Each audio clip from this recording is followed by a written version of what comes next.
So you can see down the bottom where the participants logo is, just how many people are trickling in there. So great. Thank you everybody for rejoining us. I can see people filtering in now. We'll give it a second. Obviously, we'd like to offer our apologies and explanations as to how we're going to replan today's event after our rude interruption there, but I'll just let people join first. So I can see people filtered in now. Apologies for the disruption. We'll give it another minute. There shouldn't be any more issues. You'll have noticed that we have changed the format of the event. We're now in webinar format, so we're hoping that will mean there'll be no more disruptions. But let's just give everybody another minute here. We'll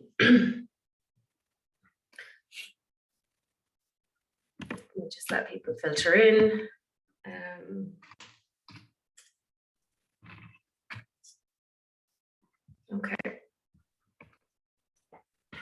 Okay, so just to explain, as you were probably came from the last meeting, we were obviously hacked. This is the first time that this has happened in 2 years of non-stop Zooming. So an interesting development, and we called in reinforcements in the form of our lovely events officer, Sinead, who will be here in the background, just kind of keeping an eye on things.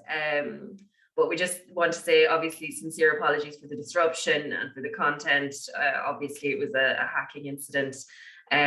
We've kind of scrambled to try and reschedule things as quickly as possible. So we hope that people will be able to join us. And just to explain that, to be extra safe for this event, we've just removed all interactivity. So as you see, you're on a webinar style format now, not a Zoom meeting.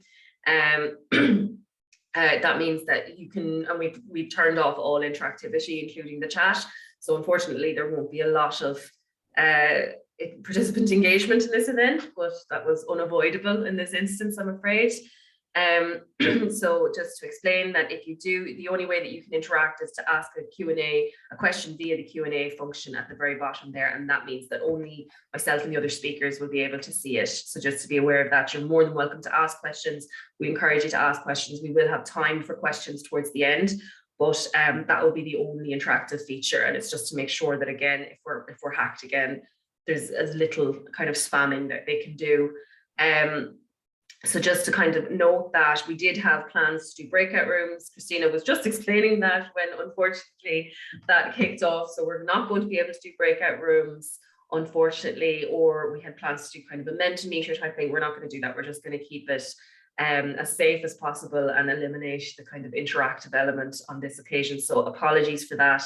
But it's just the safest thing that we can do while we figure out what the issue is and how that happened. So apologies again from all of us. We're going to go ahead and proceed with the event as best we can here.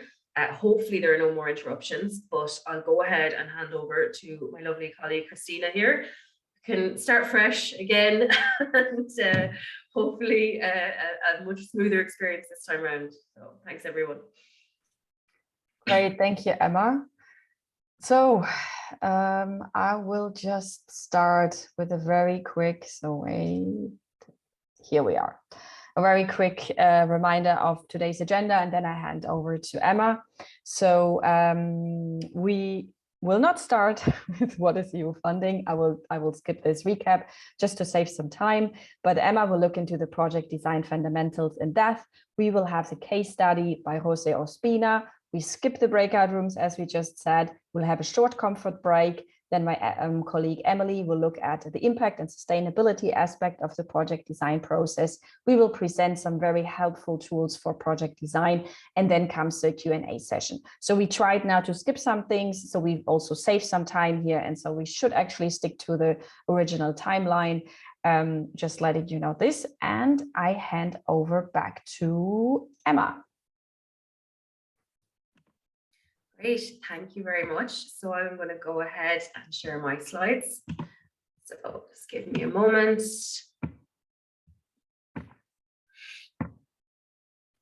Okay, this is so as Christina explained already. We kind of briefly went through this. The process for this for this session is we're going to look at the first 4 steps of the project development process.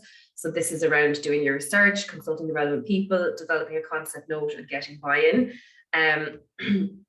Next, at our next session, we'll do a specific session just about building an EU partnership, because I think this can be quite challenging for a lot of people, particularly if they're new to EU funding. So we've got a dedicated session for that. And then we will look at, we have another session coming up in a couple of months where it will look at actually writing your application. So the idea here is to go through, to kind of bring you through the whole process of writing an application. Christina already went through our agenda, so I won't repeat that. And as Christina said, we won't go into too much detail about what EU funding is, but just to, I suppose, note a couple of core things. What EU funding is that it is an opportunity to learn, to share, to influence policy, to be innovative, to fast track strategic objectives, to collaborate with partners, and to build capacity and organizational profile. And all of this is to say that most EU funding is very much project-based. It's about innovation, it's about newness, it's about collaboration. It's not necessarily about business as usual, and that is very important. If you're looking for core funding, if you're looking for operational costs, you're usually not going to find it through EU funding, bar a few very exceptional circumstances. Most of it is project-based, and sometimes people are disappointed to hear that, and that's understandable, because we all need our core costs, and we're all kind of under pressure to cover those costs. But I suppose, if that's the solution you're looking for, EU funding might not necessarily be the right avenue. But if you're looking to fast track innovation in your organization, or develop your profile and your capacity as an organization and your potential for impact, then there's certainly a lot of opportunities in it there for that. And just to kind of, again, expectation setting around what it's not. It's not quick, it's not easy, it's not without risk, it's not core funding, as I said, mostly, bar those few exceptional circumstances, and it's not national funding. So mostly, there are some examples, so things like the European Social Fund and LEADER funding and peace funding, where it can be a national project. But most EU funding opportunities, when you look across the scope of programs that are out there, do require some element of European partnership, which is why we are having a whole session that's just focused on that for our next training in this series. And yeah, just to note, if you're looking for, I need funding for an event in 2 months' time, this is not the right option.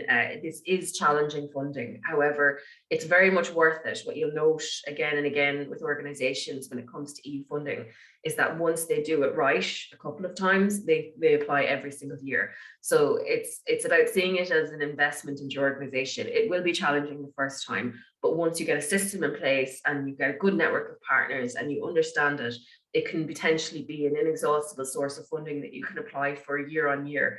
Obviously, you can't guarantee that you'll get it year on year, but these kind of opportunities are really valuable and they're really worth exploring. So just to note that, I think it's important to do that kind of expectation setting. There are a variety of programs that you can apply for. I'm not going to go through them all here, but this is our Access Europe website, accesseurope.ie, where you can peruse all the different programs, learn more about them. We really recommend that you do that.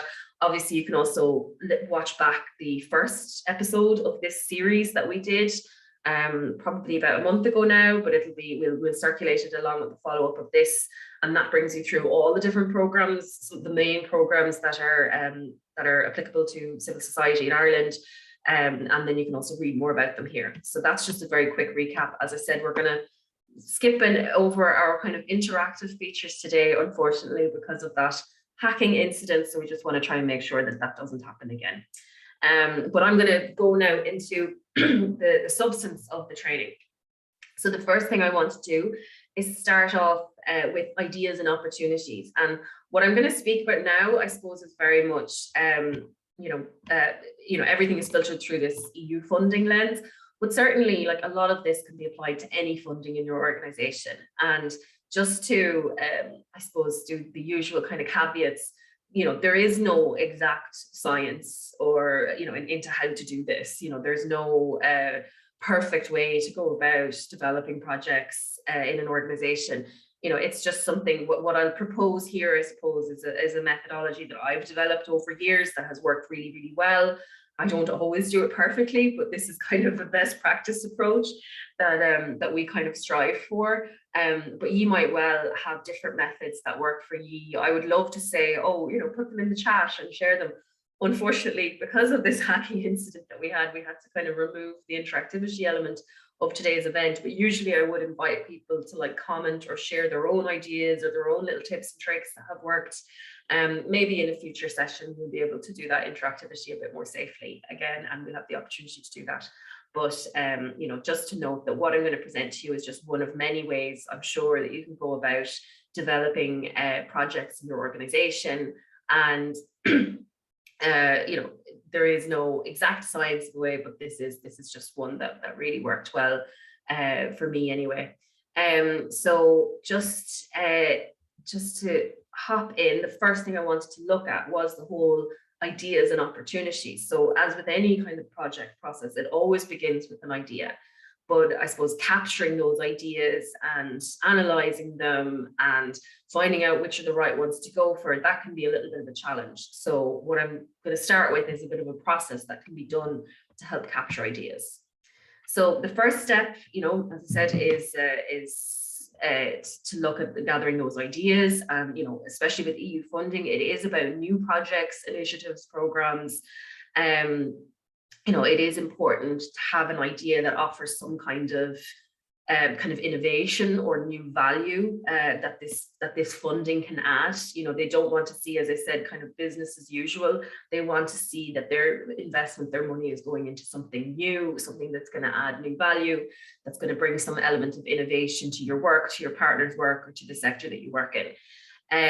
It's important for EU funding, but usually applies across the board. As I said, you know, most funders want to see innovation of some kind. So some organizations, I think especially smaller organizations, might find this process of identifying ideas quite easy.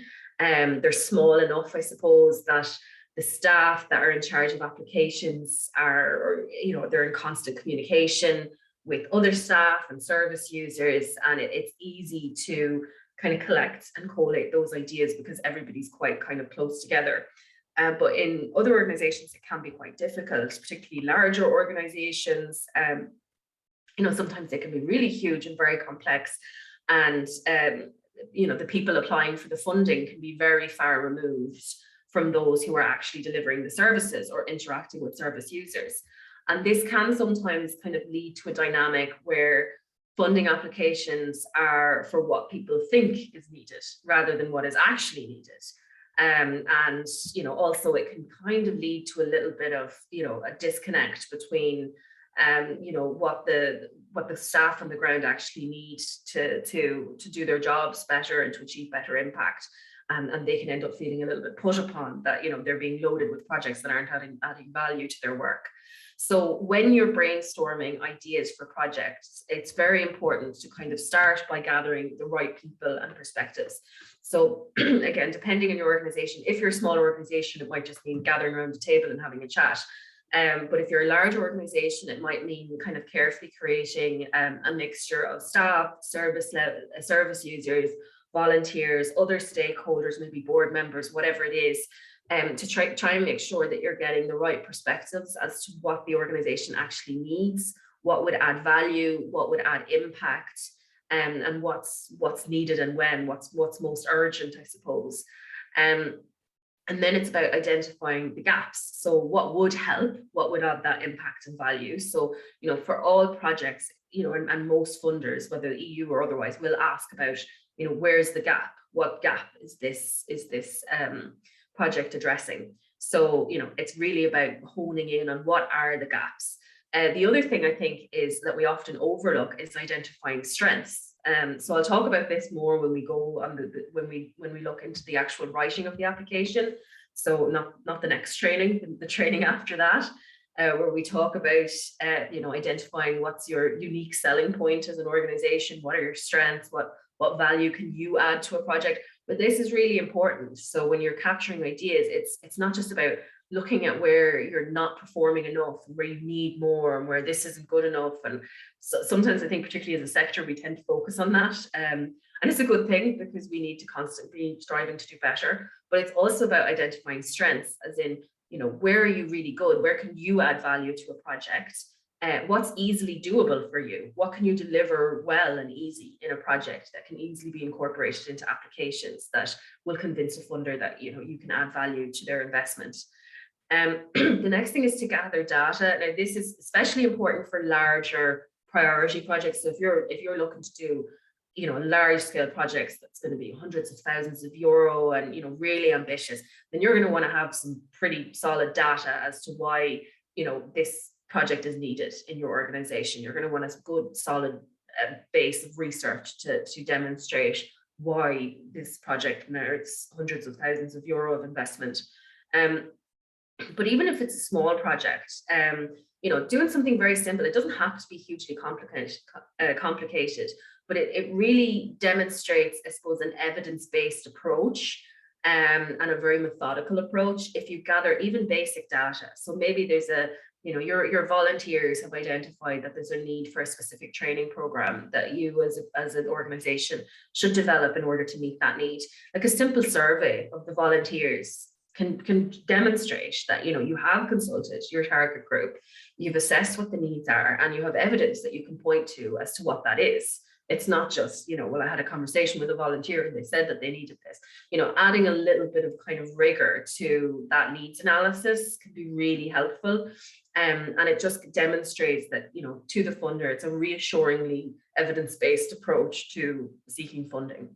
So even, you know, at that early stage, before even a funding opportunity is identified, you know, taking that, you know, that when you identify a gap, you gather data that reinforces or that kind of supports the existence of that gap as good practice is you know, it means that it will be easier when the right funding opportunity comes up to very clearly identify that there is a need and that this funding would address it. Looking at existing innovation as well. So as I said, you know, EU funding usually won't fund business as usual, and most grant funding won't fund operational costs. But that doesn't mean you can't kind of enhance or scale up your existing work or programs. And actually, this can be seen as a really good, like a positive thing, you know, that you have a tried and tested program, a kind of an operational piece of work or something that you're currently paying for through core costs, and it's working, and you have evidence to support this. You know, you have feedback, you have surveys, you have case studies, whatever it is, to demonstrate that a specific program or intervention is working. It's an existing piece of innovation that is in your organization, but, you know, you've identified how you could scale it up or kind of enhance it in some way. And that can be really attractive for a funder, because it kind of reassures them that this is kind of a solid approach that's been tested and they know that it works, and that it can be capitalized on through this funding. So even though, you know, innovation is kind of the key, it doesn't have to be completely new all the time, but it should be, whatever you do, whether it's enhancing an existing program or inventing something completely new, it should always be complementary to your work. It should always have a very clear strategic value, should always be very clearly linked to a strategic goal of your organization. And it should naturally, you know, after the lifetime of the project, and Emily will speak more about this later, about sustainability, like something that you invent that needs, you know, it should be able to be mainstreamed into your organization afterwards. So the idea is the project comes along and gives you that injection of funding that you need to innovate, but then ultimately the outputs of the project can be mainstreamed and sustained by your organization. So that's where you can strategically use EU funding to kind of build on and enhance even existing programs that you have, or to add new programs or functions to your organization. So always kind of think about that, as particularly with EU funding, they're very concerned with sustainability. And you will have to very clearly justify that this is a sustainable initiative in your application, usually anyway. So that's why we'll touch on it more later, but always be kind of thinking about that. Maintain an ideas bank, this is what I call it, but you know, the best practice, I suppose, is to kind of gather together the right people and perspectives, as I said, on a regular basis, depending on the size of your organization, or, you know, how many projects you're going for, or whatever it is. You know, you might gather different cohorts together once a year, twice a year, even on a quarterly basis, to just kind of gather ideas from them and perspectives as what's needed, what can we improve, where are the gaps, what do we need to fill here. And in doing so, you're kind of gathering ideas together and kind of analyzing them and ranking them. And then you have a plan, you have a bank of ideas that you can then draw upon when the right funding opportunity comes along. And this is good because it means you're not scrambling to kind of invent a project idea at once just because the right funding came along. But it's also really good in terms of getting buy-in from staff. You know, I kind of alluded to it earlier, but sometimes in a lot of organizations, the service delivery staff who will actually be carrying out and delivering these projects are not the people who actually write them. And it can sometimes cause a little bit of conflict. I mean, obviously the funding staff are under pressure to keep getting funding in and to keep the organization afloat and to keep people in jobs. And then service delivery staff are already kind of overwhelmed with their work, and then they feel like these projects are being piled up on them. But if it's a more cohesive approach, like if everybody's working together to identify the gaps, you know, then it doesn't need to be that, you know, projects that they don't see the value on are being piled on top of them. If you take this more cohesive approach, it's, you know, everyone is consulted, their opinions and their ideas and their needs are considered, and they can see how this project will ultimately make their lives easier or enhance their work or add value in some way. So it's easier to get that buy-in. So that's why, you know, I'd always kind of recommend that consultation approach as much as possible, involving people in the process, and even having done all of this and being able to explain that in your application would really add value. So it is a slower approach, but it is, I think, the best practice, and it is what's worth it. And then I suppose I just noted proactive versus reactive. So using all of this approach, it's all about gathering ideas of what's needed, and then finding the right funding opportunity for those ideas, rather than, you know, a funding opportunity being released and you're jumping to build an idea around that call, and you're kind of making frantic phone calls to say, what do we need? And, you know, this means that taking this proactive approach where you're doing the brainstorming piece and you're identifying gaps and you're gathering data and you're maintaining an ideas bank ahead of time means that when the right funding opportunity comes along, you very clearly can see which idea fits within it. It means that you're confident enough to say, no, this isn't the right, you know, we're not going to go for this if it doesn't relate to any of these ideas that we really need to further, you know, that we really need to develop, then maybe we shouldn't be going for this. And it means that you're proactively engaging in funding rather than reactively, you know, when a funding call is released, then you're kind of scrambling around. So, you know, this is kind of the gold standard of, you know, approaches to development, to kind of move from that reactive state into a proactive state. There are lots of things about the charity sector in Ireland that make this really hard to achieve. You know, it's a very demanding and competitive sector, particularly when it comes to funding. Funders do make you kind of jump through hoops sometimes to get that funding. So I'm not saying that this is easy to get into that proactive space at all. It's very hard to get out of a reactive space, because in order to get into that space, you have to have room to think and to breathe, and you have to be able to take that time. So it's very difficult to get into it, but this is, I suppose, something to strive for. It's something that I certainly strive for when I'm, you know, because nobody enjoys being in that reactive state either, where you're kind of scrambling for deadlines constantly. So, you know, at least striving for this kind of ideal, it certainly means you're moving in the right direction. Just to say, you know, having said all of that about that kind of proactive approach, and kind of, you know, really rooting around in your organization for what are the needs, and, you know, really, you know, attaching them to your strategic objectives, to your priorities, that is very important. But it is also important to remember that this is the funder's money. This isn't your money, and your job in designing a project is to ensure that you're meeting their priorities. So I'll touch on this a lot more. You know, I'll mention throughout that we're going to keep alluding to different sessions and kind of recovering little bits and pieces, but that's because this isn't a linear process. It's, you know, it's a much more involved process where different steps kind of overlap. But we'll cover this more in the writing session that we'll do in a few weeks' time. But it really is like, at the end of the day, your goal as a project writer and when you're developing your project is to show how your project delivers on the funder's priorities rather than your priorities. Of course, there should be a link. Of course, finding the balance between what you want and what the funder wants is, the perfect balance that you should be achieving. But ultimately, you want to convince them about the complementarity between your priorities and the funder's priorities. So sometimes I think what can happen is that people are so eager to fund an idea that they have that they kind of shoehorn their idea into the funder's objectives, even if the connection is tenuous. Whenever they release a call, they'll list their objectives of what they want to achieve through this funding.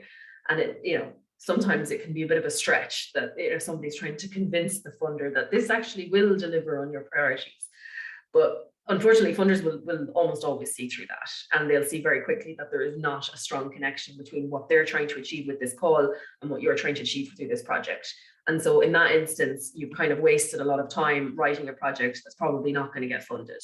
The other thing that can kind of happen on the other end of the scale is where somebody really needs funding, an organization really needs funding. So they build a project that really panders to what the funder wants, to their objectives, but doesn't really add a lot of value in terms of your own priorities as an organization.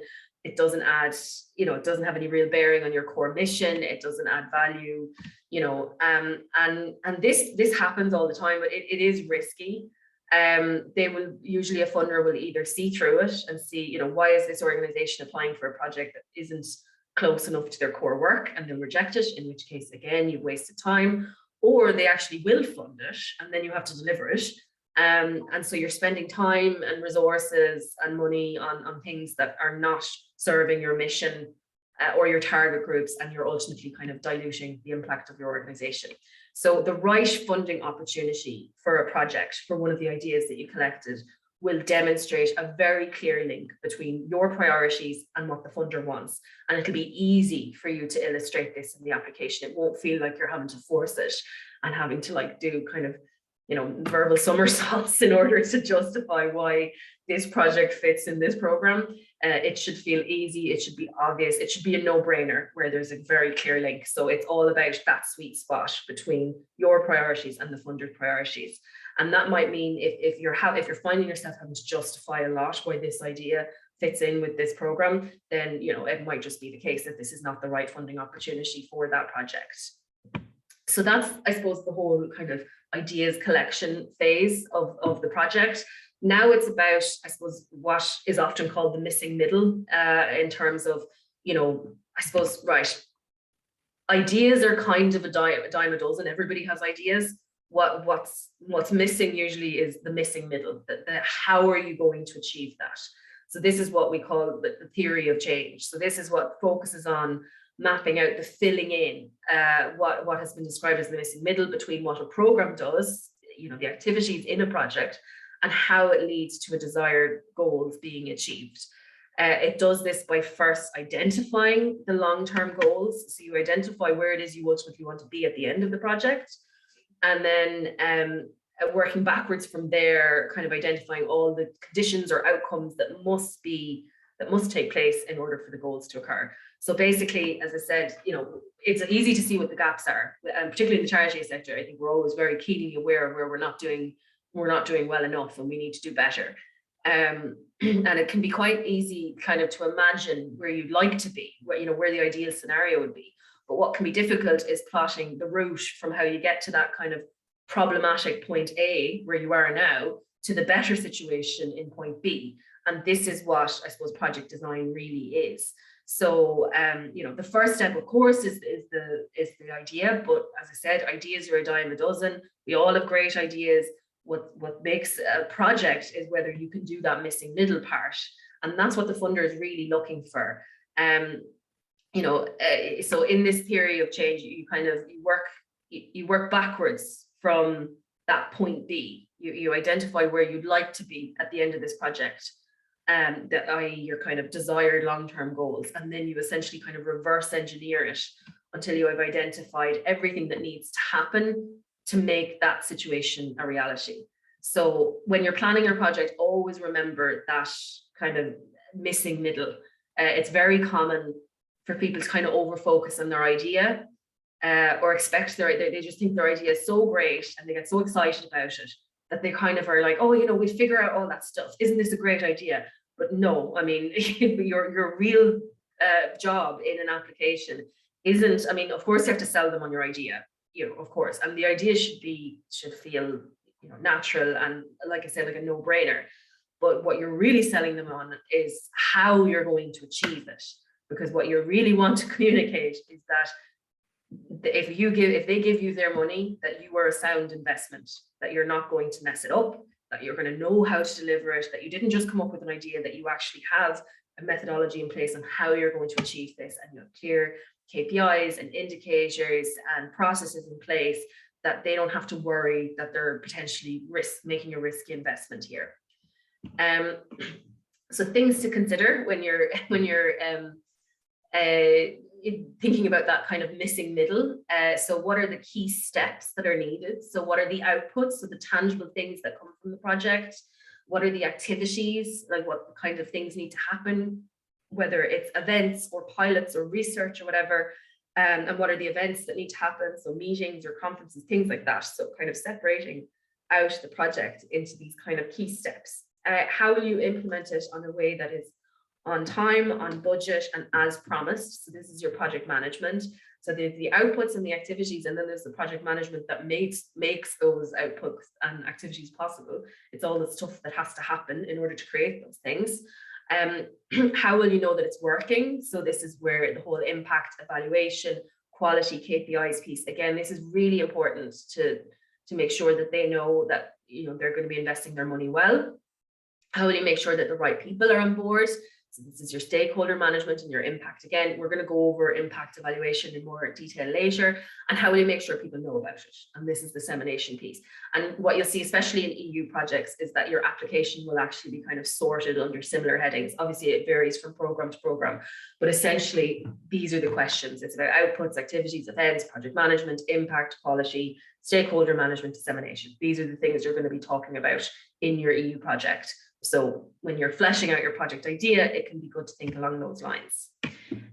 One thing, and I always talk about what a sophisticated diagram this is, but this is a solution, or this is an approach that I always use when I'm breaking down kind of projects and trying to design them in my head. It really forces me to kind of put structure on it. And if you use this approach when communicating your project, it can be really effective, because it kind of, as you can see from this arrow diagram, it really kind of brings people on a journey. So the first thing is to focus on what is the problem. What is happening right now that isn't good enough, that needs to change? What impact is it having? So what's the negative output or fallout from it? And what will happen if it continues? So you need to kind of paint a picture to the funder of this quite kind of grim situation, and really, really communicate why this is bad. Don't take it as a given that they understand. Really kind of demonstrate what is the problem here and back it up by research or some kind of evidence, if at all possible. Then you're going to look at the solution. So your proposed project is the solution. This is what's going to change the situation, or be a step. Obviously, you're not going to solve homelessness or poverty through one project, but how your project is going to be a step in the right direction. So you're going to focus on what is your solution, what is your idea, what is it, what are its objectives, and what evidence is there to support that it works. So again, that's really important to back it up by evidence, that you know that this is going to work because of X, Y, and Z. Maybe it's the data collection that you did, or research you did into other organizations that are using similar approaches, whatever it is. And then impact. So what will the specific results and outcomes be that you will achieve? Be bold, leave the funder feeling optimistic. So you can see that you've kind of brought them on a journey. You've first of all, depressed them a little bit with the status quo, with the way things are. Then you offer them a ray of light with this solution, and then you get them excited by talking about the impact that this solution will have. And just to very quickly, I'm aware of time, I think we'll be okay, because we've cut out a bit of today's event, but I took an example, this was from a previous training that we did with sports organizations, but it applied, think of it in terms of your own organization, but like a typical project idea might be, the problem, and then give an example of it. What is it? So the problem are children are less active and more isolated after the COVID lockdown. What impact is it having? High levels of stress and anxiety, sedentary lifestyle. Like this is just a hypothetical example. What will happen if it continues? So we know that can result in poor mental health, poor physical health, increased child obesity, negative impact on learning and skills development. And we know that because of these sources. So we've done a bit of research, and because this is a hypothetical EU project, I tried to use reports like Eurochild, like EU kind of sources. So we know all of this stuff because of this evidence. So that's our problem. Then our solution is, well, what is it? What is our proposed solution? We're going to use existing sports infrastructure in communities to launch an outreach program with primary schools to engage/re-engage children aged 7 to 12 in sport. What are the objectives? Increase cooperation, remove barriers to participation, increase awareness of benefits, and what evidence is there support that it works? So we looked at different sources that demonstrate that using this kind of existing infrastructure and using this approach is going to work. And then the impact, what specific results will be achieved. So you're going to have increased mental and emotional health, increased activity levels and physical health, increased capacity for learning and development. And the results will be campaign materials and information that will be translated into different languages. If this is a cross-European project, a cross-sectoral campaign in each country, a pilot program with 100 students in each program. Then there'll be a pilot study to kind of measure to see, was our intervention effective? Then there'll be a pilot report to summarize the results, and then there'll be an EU conference. So this is a totally hypothetical example, but it gives an idea of how you might structure your project ideas in that kind of problem solution impact approach, and keep kind of rooting it again in evidence. So tips for planning projects, just, use reputable sources, but you can also do your own research. So it comes back to that kind of gathering data. So surveying your staff, your volunteers, your service users, doing focus groups or case studies, stakeholder consultation, all of these things, even better if you're doing it with your EU partners, for sure. If you start your project planning early and everybody in their own countries does a consultation with their service users or whatever it is, and use a similar approach, like that's excellent. That's really good practice. So if you can do something like that, certainly always use those reputable sources, but if you can do a bit of your own research too, that's like really impressive in an EU application. Keep it simple. Don't try to achieve everything in one project. Again, some people have an idea in their head, they have an idea of what they want, and they get excited when the right funding opportunity comes along, and they try to squeeze everything that they want into this one project, when in reality, that can be a bit off-putting for a funder, because it's clear that you're being way too overambitious. There's no way you can do all of this for that budget or for this time frame or whatever. So you're better off to treat it as the first step, that the first phase of this project will look at X, Y, and Z, and then you'll reapply for funding, or you'll look for funding elsewhere to do the next step of a process. So don't kind of try and shove everything into one project. Always remember that the last thing you can see there, everything will take longer than you think. Particularly at a European level, when you're cooperating with partners, things take time. So don't try and shove too much into one project. And then ask questions. I always call this kind of invoking your inner toddler. So it's the how, when, why, where, who. So as you're designing the project, anytime an activity is like, you need to be asking, how are we going to do that? And why are we doing that? And when will we do that? And where is that going to take place? And who specifically is going to do that? And these questions can seem kind of stressful and annoying when you're trying to design a project. But the more you can do that during the design phase and hone in on it and fine tune it and clarify it, the easier it will get to when you get to the writing stage, because you're going to be asked all these questions then. So, focus on fine tuning it as much as possible. We'll talk about this a bit more later, but there is a concept note template that we'll circulate afterwards that will really help you to kind of hone in and put structure on your idea. I always start a project design process with a concept note, because it's just, I can't even imagine trying to write an application when you haven't even kind of clarified those key things. It just makes everything so much easier. And it's a great communication tool for your project when it comes to recruiting partners and things like that. So I think a concept note is really important, and using the problem solution impact approach can really help to communicate your idea. And we will have a whole session, as I said, on how to build a successful EU partnership. As this, is a topic that sometimes people find really difficult. But just to touch very quickly, and then I will hand over to designing your consortium. So we'll focus more on how to assemble one and how to manage one at the next session. But even designing a consortium, say you're doing that sports project and you're like, right, well, we need some local sports partnerships. We need a non-profit that is sports focused. We need a university maybe who can do the pilot study. Like, you need different skill sets to deliver on the project. And that's the beauty of these EU projects, is that you get to collaborate with different sectors and different expertise and bring in expertise that you would never have internally as an organization. So the whole point of EU partnerships is to really capitalize on that and to do cross-sectoral approaches with different perspectives and things like that. So when you are designing your EU partnership to deliver, you come up with your project idea, and now you need to identify, right, what skills do we need to deliver on this project? So maybe we need somebody with that research acumen. Maybe we need somebody with expertise about child engagement or something like that, or safeguarding children or children's health, whatever it is. Just identify what are the skills that are needed. How can partnership help to deliver? So what kind of partners could we bring in that could have those skills? Why should this be carried out at EU level? What is the EU dimension? So you'll usually be specifically asked this in the application, as in, like, why shouldn't this be a national project? Like, why are you looking specifically for EU funding? And that's where they're like, what value is it to bring in all these partners and to do this at EU level? So that's an important kind of question to ask yourself. If you kind of can't justify it, then maybe it shouldn't be an EU funded project. At all times you're like, you need to be looking at, well, the partnership will add value. It's going to bring skills that we wouldn't have in. It's going to bring innovation that we don't have in. It's going to bring a level of impact in that we can never achieve just here at a local level. So you're always kind of looking for that.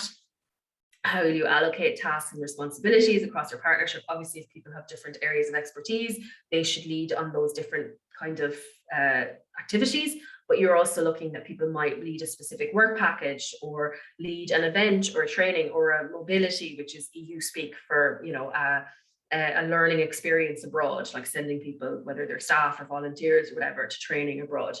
Dissemination leads, so who's going to lead on that? Quality evaluation lead. At all times, you want to be emphasizing that you trust your partnership, that people are equal participants in this experience, and that, again, that you're not just tacking in partners because it's necessary for an EU project to kind of tick a box, that you really value your partners, that you've chosen partners specifically for kind of expertise that they have. What research preparation should partners do, whether it is kind of a small survey or doing a bit of research into their national context, and why should these specific partners be involved? What value do they bring? And then potential associate partners. So this might be, an associate partner doesn't usually have a budget or a big role in the project. It can depend, but usually they're unpaid partners that have a stake in the project. So, an EU-wide child sports or network, for example, could be for example earlier, they could be, be very happy to disseminate the project, be very happy to kind of review materials and to offer advice, but they don't need to be a paid role in the project. But they can add value through their network, through their expertise that they can feed in. So you need to kind of think about, do we need a potential associate partner to add value to this project? We will go into more detail about partnership, obviously, in our dedicated partnership training. But I did want to touch on it because it's an important part of the design process, particularly for EU-funded projects. So with that was a lot.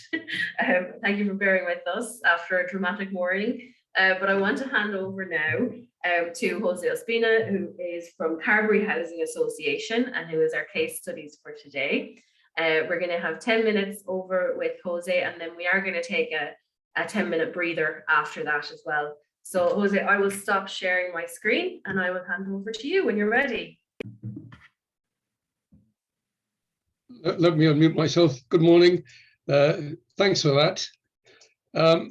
Yes, as Emma says, I'm also a Ospina. I don't know if you're seeing my screen yet. Please let me know when you can see the screen. It's loading right now. Let's give it a second. I think it should. Yes. Now we see it. Yeah, you can see that. Okay. That's great. Now, just a very brief introduction. I know we're very short of time. I've been working with community organizations for a long time, most of my life, in fact, but I've also been involved for a long time in European projects. And I've written a number of projects, managed a number of projects that have been successful. I've also worked as an evaluator for the European Commission on intelligent energy, urban innovative actions, and URBACT. So I've got experience from both sides, both from the poacher and from the gamekeeper side. So I've got a fair idea of how European funding works. It's very diverse. I totally agree with everything that Emma has said about programs and the way that they're structured.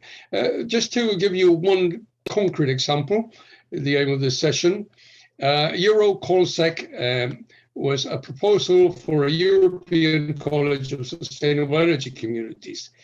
The proposer of this project was a community organization called Greenske Breen. I am chair of Carberry Housing Association, but we work very closely with Greenske Breen, so we actually put together the proposal for Greenske Breen in this location. It was aimed at the new life clean energy transition. Now, those of you who are familiar with life will remember it from biodiversity and the Burren and circular economy. But this year they launched for the first time a energy strand. And that was very exceptional and very interesting to us because it was 95% funding. So what you'll find in European projects is that some of the simpler ones like Interreg and LEADER almost, if you like, require substantial levels of match funding. That tends to be an obstacle for a lot of community organizations that don't have that sort of cash available to pay 20, 30, 40%. Life offered the possibility of a much higher rate of funding. So it was very interesting. The only other program that does this is the Horizon Europe program, which is very complex. There is a range of complexity from Interreg perhaps being the simplest to Horizon Europe being the most complex. And obviously you've got to choose where you think you can operate and where you have the resources.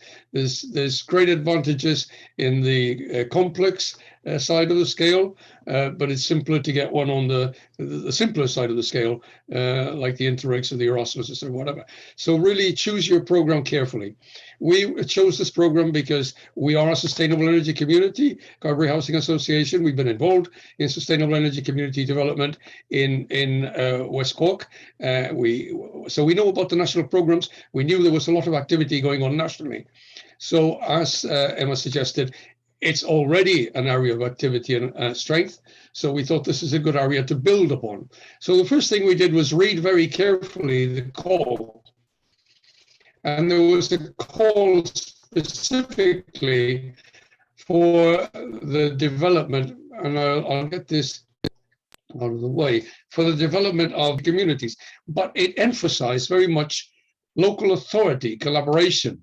So it wasn't just about supporting SECs, it was about building the collaboration between local authorities and sustainable energy communities. So that really was the focal point of this. And it was a bit different from the work that we've been doing with SECs up to this point, we ourselves being an SEC, which involved more getting funding from Sustainable Energy Authority, from master plans and so on. It didn't really involve local authority that much. So the challenge in this call was, can we actually turn this into a linkage with local authorities? But in particular, can we do this in a way that has a sort of European resonance? Now, we identified a number of challenges. These challenges were identified together with the partners, who I'll describe in a while, partners from 4 other countries. And the first one that we identified was the fact that there's a lot of interest by people in participating in lowering their energy footprint, carbon footprint, and working together towards this. But there's very little mechanisms, very few mechanisms for their actual being involved and having an impact in it. So there's a lot of demand, but there's few mechanisms for doing this. There's also a very low level of energy efficiency in most buildings. Certainly in Carberry Housing Association, most of our buildings have rock bottom energy efficiency. They're existing houses that we purchase under the mortgages to rent, and they all have sort of F and Gs, very low on the energy efficiency grading. So that's obviously a major problem. And we found this to be the same in every partner region that we looked at in different parts of Europe. So this is really a very common problem, really, that not only needs to be addressed in Ireland, but throughout Europe, and that is the low level of energy efficiency of existing buildings. Also, the lack of activity at a community level. Okay, you've got wind farms and you've got major projects like this, but you've got very little actual energy generation in housing, in community projects, and that seemed a great opportunity that's really not being taken up.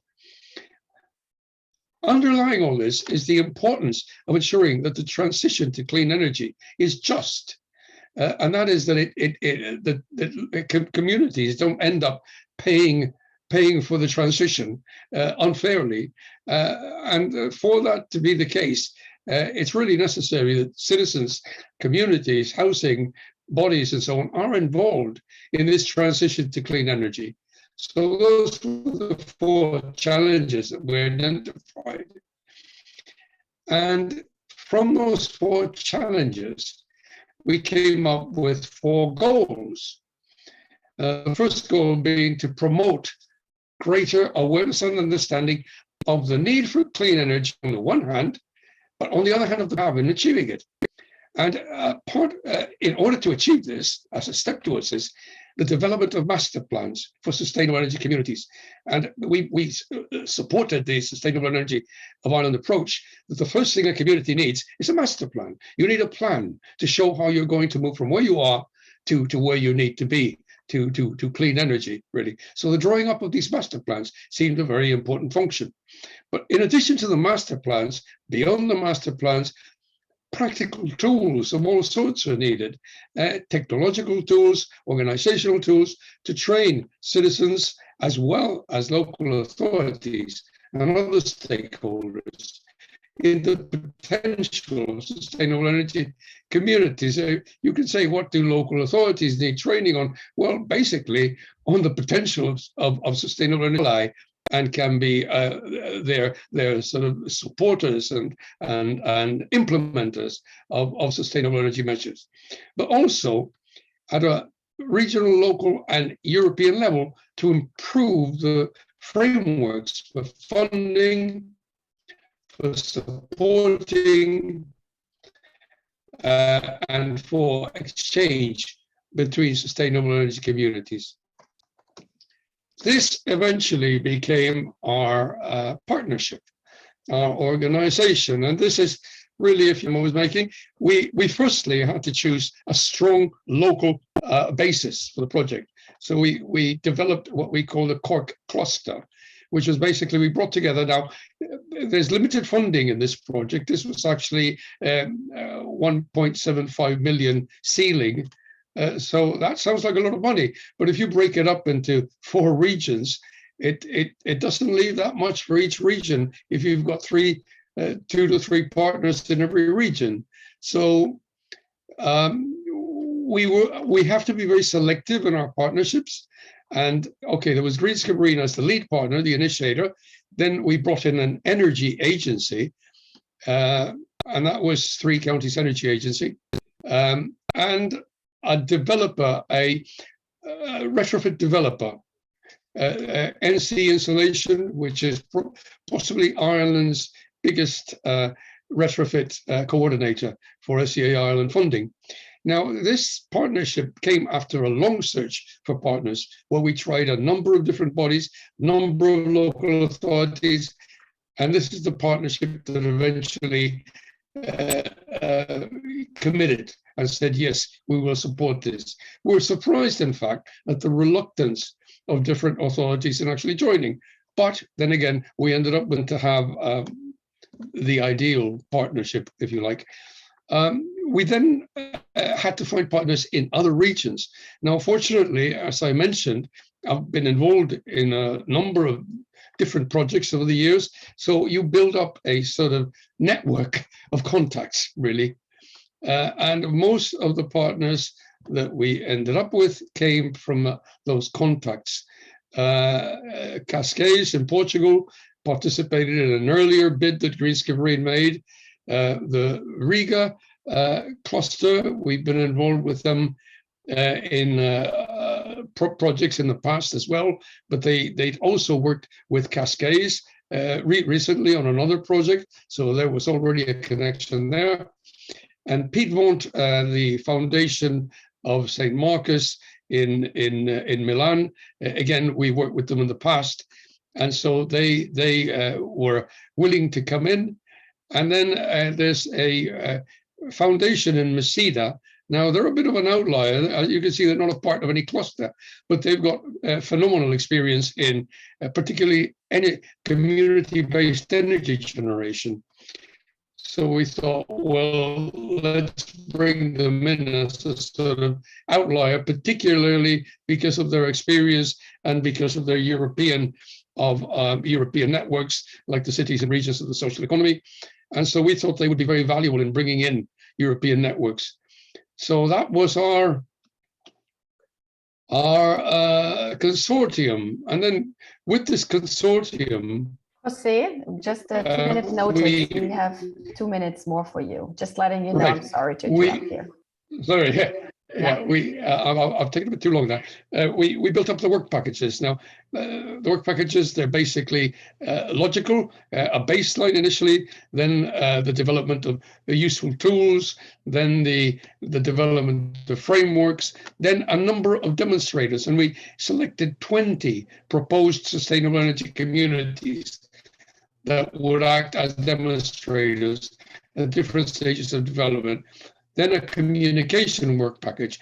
Each partner would coordinate a different work package, and different partners would participate in different work packages. We also had to quantify our impact. Now, LIFE program asks you to very sort of clearly quantify an impact in reducing energy. We had to say how much energy, how much investment are you going to bring in? So we actually had to survey each partner and say, how many SECs can you bring in? How much energy can you save? How much investment can you generate? And build from that what the cumulative impact was. Then obviously we had to explain the national and European impact. And obviously, well, it would help to bring experience, it would help to bring organizations together.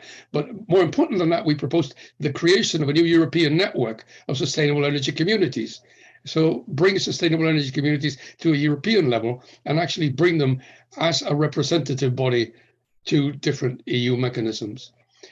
There's a few tips that I had towards the end. Only lead a project if you've got the experience and capabilities to do so. Partners, make sure you cultivate your contacts from brokerage events, from past projects, from different projects that you get to know. Get to know your national contact point for the particular call you're looking at and liaise closely with them. Be careful you don't take on more than you can chew. Know when you've got enough partners, enough work packages. Don't try to do too much. Keep close control of the process. Don't let other partners run away with it. Sometimes this can happen. Manage.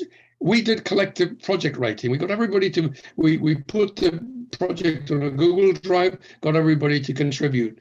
But make sure that you manage it by people making changes in suggesting mode and so on. Let the project evolve, but be aware of your timelines. Get a good proofreader at the end and don't take on other work towards the final days before the deadline. It'll take at least 3 or 4 months to put a good project together. So you need to give yourself time. That's it. Good luck with your project. Great. Thanks, Oh, thanks for giving me the opportunity to present. Thank you so much, Jose. That's excellent, excellent advice there, and an insight into a real project in action and the experience that you had. It seems like you took an excellent kind of approach to this collaborative development of the project, of the idea, the consultation, like absolutely, you know, ticking all of those boxes there. So I think that was a really valuable insight into that and into how it works in practice. And certainly kind of gives people an idea, like that's, you know, that's actually a relatively large project. There are kind of smaller, more accessible ones. If for any of the organizations that might feel like that's out of their scope, there are things like Erasmus Plus and Serve and things like that that might help if you're at that more entry level stage. So, you know, we can help you find what's the right scope. Like that's a really impressive project, but don't let that intimidate you if you don't feel like you're there yet. There are more entry level kind of places to start from, so we can help you to identify them if you're interested. But yeah, just a really, really excellent insight there. So thank you so much, Jose. And what we're going to do now is we're going to just take a 10-minute breather. And when we come back, my colleague Emily here is going to talk a little bit about that impact and sustainability piece, which is just so important for projects and for designing your projects. So we really wanted to emphasize that. And then we also will have time for Q&A as well. So just if you want to have a think over the break of any questions that you have and just type them into that Q&A function at the bottom. You can see we've had people saying nice comments about us being able to rearrange the event so quickly. So thank you for that. And as Emily said to one of them, we have an excellent events team here. So thank you for bearing with us through that. But if you have any other, I can see a couple of questions have come in already. So if you have any questions about developing projects, we'll be happy to address them towards the end. But for now, it's 11:33 now. So let's come back at 11:43. So have a 10-minute break from the screen, get up, wander around, have a think about any questions that you might have, and we'll see you back here at 11:43. So thanks, everybody.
Okay, I think we can come back now. Thanks a million to everybody.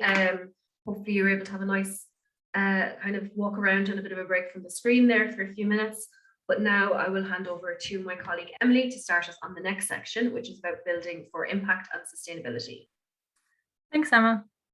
Okay, so impact and sustainability are two words that you will hear a lot throughout the process of both developing a project concept and then actually writing the EU funding application. So we're going to take a closer look at them now. And we'll just start by looking at impact. So impact. So impact can sort of be defined as the fundamental change that happens as a result of an activity. And the activity in this case would be your project. So impact is also the effect that your project has on various groups. So that can include, for example, your target audience. So perhaps that's your organization's beneficiaries, your organization's staff, or the general public. Impact is also the effect that your project has on the stakeholders. So that's obviously your organization, your project partners, the wider community that you operate in, and anyone else who's feeding into this project. Impact can also be the effect that your project has on systems and practices. So for example, maybe it's the effect that it has on frameworks for measuring the development of soft skills in young people. Maybe it's the effect that it has on healthcare systems or social welfare systems. And also impact is the effect that your project and its results have on EU program objectives and policy. So you want to be keeping in mind that the overall goal of these projects is that they want to kind of further influence future EU policy and initiatives. So when you're developing a project for impact or designing a project for impact, you want to constantly be thinking about the long-term change you're trying to achieve with your project and what that will look like for each of these groups that we've mentioned. Okay, so when you're trying to demonstrate impact in your project design, you want to be able to answer the questions that we've outlined here. So first of all, what change are you going to see because of this project? Why does it matter? And would this change occur without this project? So essentially, you want to be justifying for the need for the project and explaining why it's innovative, as Emma mentioned earlier. Then you want to be talking about who specifically this change is going to happen to. So it's not enough to say, for example, my project is going to have X impact on young people. You want to be very specific. So which young people, how many, where do they live, what communities do they come from, what barriers to participation and engagement do they face? So you want to narrow down your target audience as much as possible, and this will kind of only benefit you and make your job easier in the long term as well. And then finally, you want to be able to answer how you know this change has happened. So that's really looking at the tools that you're going to use to measure and evidence the impact or change that your project brings about. And that brings us nicely to the next slide. So measuring impact. So if you're achieving impact or change, your project needs to include a way to measure the change. And the way that we do that is through using indicators. So indicators are the measures that allow progress towards a goal to be tracked in your project, and they demonstrate the value of an activity. And so their ultimate aim is to kind of measure what you actually wish to measure. So for example, you don't want to be measuring the number of meetings that you have throughout the project, but actually the effect of those meetings. So maybe, for example, it's that you had enhanced collaboration or more communicative or more effective communication with your target audience or your stakeholders as a result of these meetings.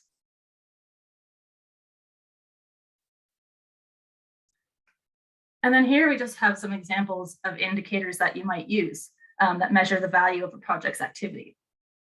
So for example, you might be looking at measuring increased levels of motivation in your target audience, or increased levels of confidence and feelings of responsibility, increased levels of self-esteem, higher personal and career aspirations, better health and fitness, and greater levels of concentration and or engagement. So basically you're looking to measure qualitative change.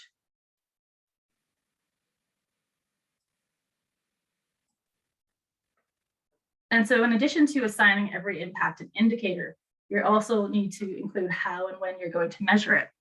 And so here we've just kind of outlined some tools that you can use to measure impact. So they can be things as simple as focus groups with your target audience, things like individual evaluations. So perhaps, for example, You evaluate a participant's level of confidence before and after they finish a course that you develop on your project. And you can use a tool as simple as SurveyMonkey for doing that. Measurement tools can also include observations of people's progress throughout the duration of the project, storytelling, so just collecting some nice case studies that illustrate the results of your project or the impact that it's had, skills tests, and things like website analytics. So for example, how many people visited your project's website and downloaded maybe a toolkit that you designed. So as you can see, it doesn't need to be hugely scientific methods to measure impact. You want to keep it very simple and doable for you, and you don't need to make it overwhelming. So just tools that work for you. So these are kind of specific tools for measuring impact while you're working on the project. And later on, we'll show you a tool that you can use to track overall impact of your project.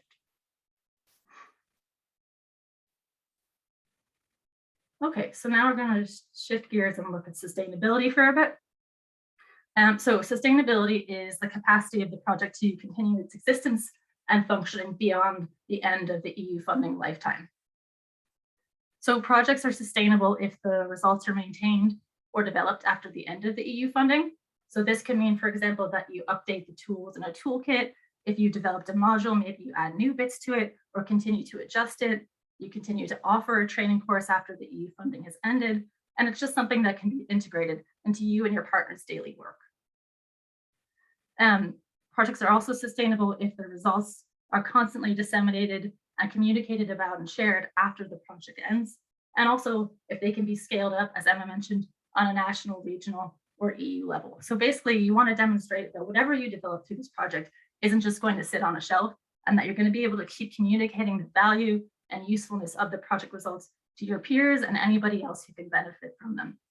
And just constantly kind of demonstrating how it can be integrated into their work as well, and kind of benefit their overall goals. Okay, so how do you demonstrate sustainability in project design? So basically you need to be able to answer the question, what's going to happen after the EU funding ends? And here are a few tips for how you can do that. So you want to be able to articulate your long-term vision for bringing EU funding into your organization. So you can kind of think about this project maybe as the first step in your overall EU development plan, and going to talk about what you want to do with EU funding after maybe 2 years, 5 years, 10 years.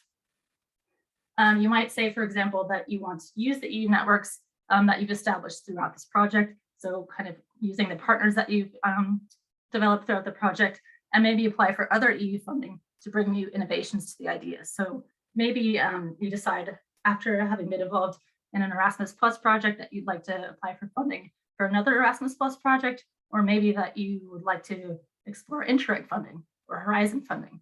And so maybe in this current project that you had, you developed a training module.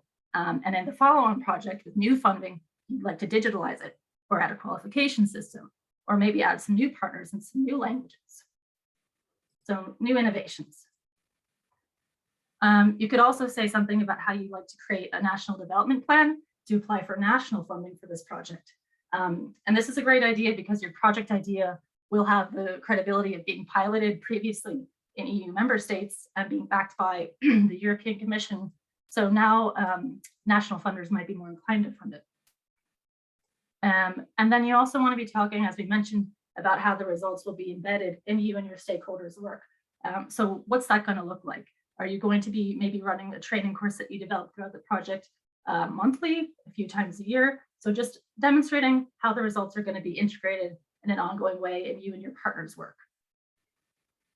And then, as Emma mentioned, we want to be talking about mainstreaming the project results, the learnings and the benefits locally, regionally, nationally, etc. So essentially, you want to be able to demonstrate that the project results can be used in Drumshambo or Berlin.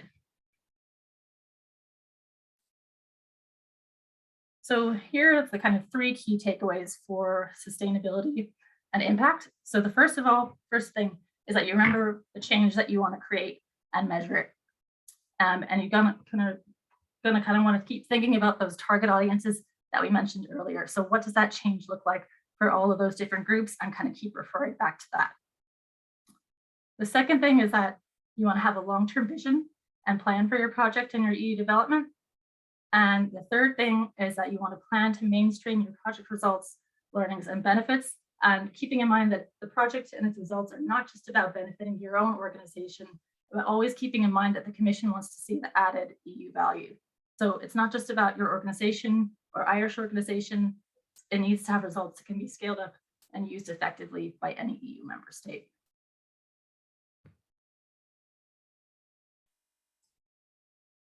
So we're just going to talk briefly now about some tools that we have for project design. So some of these have been mentioned earlier. And again, we will include links to all these tools in the follow-up email that we'll send out this week. So I think the first tool that we have is this theory of change worksheet. Christina, did you want to just hop on briefly to kind of touch on this? Very quickly, yes. So we'll send this around, and this is actually on one paper. You can, if you sit around together with your team, you can sit around this paper, and you have everything what you need to have the kind of for the project life cycle. So you can say, okay, what is the challenge? And you have the right questions to ask. You can say, okay, what would be our actions? And do those actions actually lead to the right outcomes? Do we have the resources for the actions that we right now defined?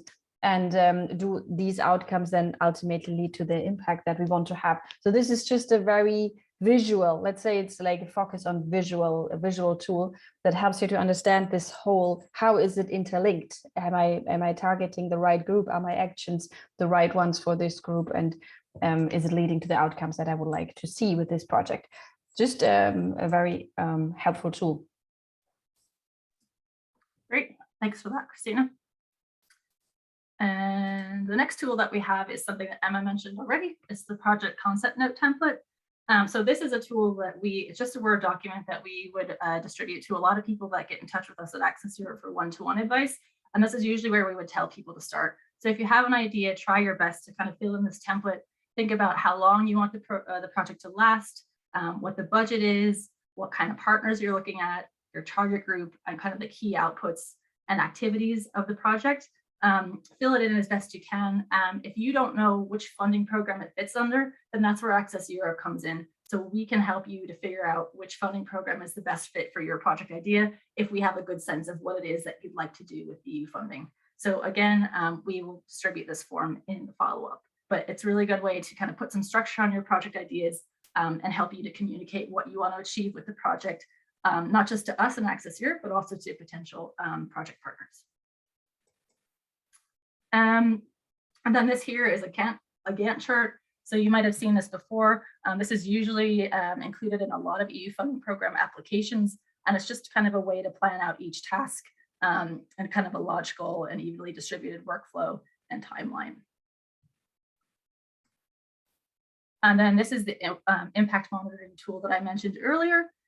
Again, we'll distribute this, but usually kind of each partner in a project would fill out this tool. You kind of break it down based on activity or output. So for example, we've got a workshop, a communications campaign, and an educational resource. You do a description of each of those activities, what the expected impact is, key indicators, the results, and if they were achieved or not. So again, that'll go out in a follow-up email. And I think that's it for the tools. So now we're just going to do a quick Q&A session. We'll see if people have popped some questions into the Q&A there. Yeah, I think I can see I can get started on one. We don't want to keep people any longer than our scheduled time, even though we did have a bit of an interruption. So apologies for all of the upheaval and the last minute rescheduling. But I can just, there was one question that came in that I think from Alan that I think we should address, which is any thoughts on the professional kind of profile of the person tasked with coordinating this initial stage, what are the key skills required? So this, I think, is in relation to the kind of developing the project and the idea and everything like that. And it's a really good question. I mean, it depends on the scale of the project. If you are looking to get involved in EU funding for the first time, you're probably going to be looking at the more entry-level programs like SERVE, like Erasmus Plus, and a few of the other kind of smaller ones like Justice and even like ESF kind of funded projects. So these are kind of small level, in which case I don't think there really is any special skills or capacity that's needed. And in actuality, we would kind of really, rather than outsourcing it, which sometimes people ask, like, can we just bring in a project writer to do this for us? Like, we would encourage, if you're really committed to EU funding and developing your capacity to do that and to engage in it, and you're looking at it as a long-term option for your organization, we would really recommend investing in your staff. So what you really need is somebody, you know, if it's those kind of entry-level projects, you need somebody with a real interest in it and who's a decent writer. They don't have to be an amazing writer, but a decent writer. And it's about kind of developing their capacity, linking them in with Access Europe, linking them in with the NCPs, the national contact points in Ireland. They hold, particularly for things like Erasmus Plus, and that they hold really excellent informational kind of trainings and webinars and stuff like that. So, you know, you don't need any special skills in-house to get started. As you're scaling up, if you're talking about the larger projects, like Jose's project that he talked about there, you know, there's a good level of capacity needed for that. So in which case, as an organization, you'd be looking into having kind of a grants function of some kind, or a business development, or just development or funding kind of function, and really investing in scaling that up. There is then, I suppose, the option to bring in a consultant, or, you know, to work with you on that. If you're looking to develop, you know, a proposal, if you don't feel like you have that in-house capacity, there are options in terms of kind of bringing in that external expertise. But I suppose the Access Europe party line would be to start small, invest in your staff, and scale up as kind of sustainably as you can, so that you keep that learning in-house and you keep the projects really firmly rooted on your organization and what you need. So that's just one kind of piece of advice. I don't know if there were any other questions. There was different kind of comments and questions that had come in that my colleagues have resolved as we've been going through the application. And I know that's 1 minute past already. So what we might do is, somebody asked us about, is there a training plan for the theory of change model, which I think is a really good idea, and we'll definitely look into that. What we'll probably do now is I'll go ahead and, did I see? Oh, do you have examples of consulting agencies? So at the moment we are kind of meeting with a bunch of different consultants to kind of scope them out and ultimately create a list of organizations that we would be happy to signpost people to. So that doesn't exist right now, but we're certainly going through the process of that. We'd be kind of at the wheel, we usually have a kind of practice where we use a service before we'd endorse it, and obviously we develop our kind of trainings in-house, or our projects in-house. So you know, it's difficult for us to endorse or to signpost a service that we haven't used ourselves. However, as I said, I am in the process of meeting with the various consultants to kind of scope out their approach. I always kind of advise a little bit of caution when using consultants. Some of them are absolutely excellent and will work with your organization really closely and develop a project that will be impactful, that will be doable, that will be, you know, they offer reasonable prices, all that kind of thing. But others, you do have to kind of exercise a little bit of caution and make sure that they're not, you know, their goal is to get funding. And so, you know, I've certainly been part of projects that were written by various EU consultants that were overambitious and weren't really doable, and weren't necessarily very impactful, but, you know, looked good on paper, so that the consultant gets their win fee. So it's just something to be careful about. As I said, I've started to have that process now of reaching out to various consultants, that we do have a list of people that we can confidently recommend and that we're comfortable with their approach.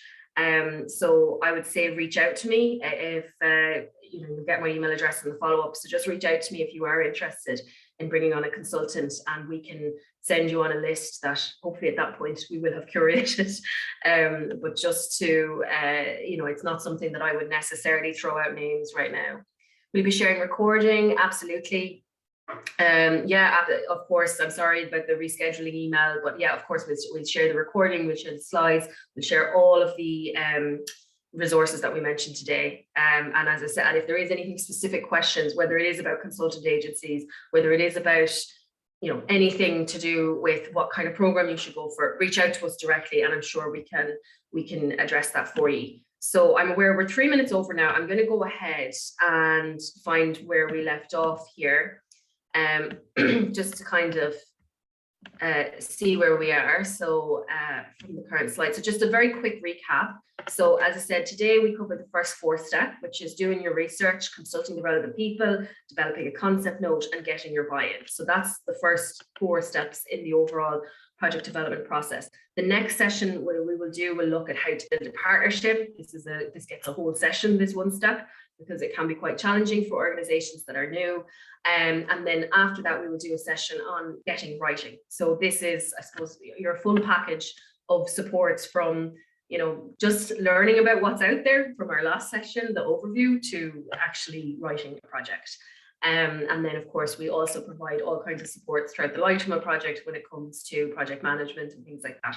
And we'll talk about them more in our subsequent sessions.